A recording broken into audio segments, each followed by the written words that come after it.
মা, ও মা। হ্যাঁ বলুন। আমাকে কিছু ভিক্ষা দেবে মা? আপনি একটু দাঁড়ান। মা, একটা কথা বলবো। হ্যাঁ বলুন। আমাকে একটু জল দেবে? হ্যাঁ হ্যাঁ, আপনি ঘরে আসুন। আসুন। আচ্ছা। আসুন না, আসুন। আসুন আসুন, বসুন। আমি এই নিচেটাই বসি। না না, আপনি নিচে কেন বসবেন? আপনি সবাই বসুন, আমি আসছি। এই নিন।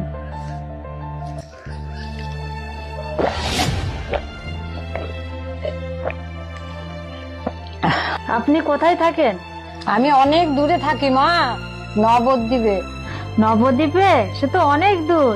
আপনার পরিবারে কে কে আছে? আমার একটাই ছেলে আছে মা, সে বাইরে কাজ করে। ছেলে আপনাকে টাকা পাঠায় না? পাঠায় তো, আজ 2 বছর হয়ে গেল আর পাঠায় না। আর ওর কোনো খোঁজ খবরও নেই। আর ও যে এখন কোথায় আছে ভগবানই জানে। না না, নিশ্চয়ই কোথাও না কোথাও আছে। আমি এখন আসি মা, অনেক দেরি হয়ে যাচ্ছে। না না, আপনি একটু বসুন, আপনার জন্য আমি একটু চাল নিয়ে আসি। হ্যাঁ হ্যাঁ হ্যাঁ, আমি অফিসে গিয়ে যা বলার বলছি।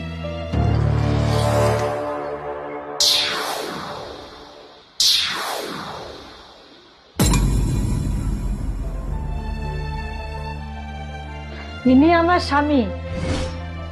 বসুন না, বসুন। না না না না, আমি বসবো না, বসবো না। আমি আসছি মা, আসছি আসছি। আচ্ছা, আপনি চালটা তো নিন।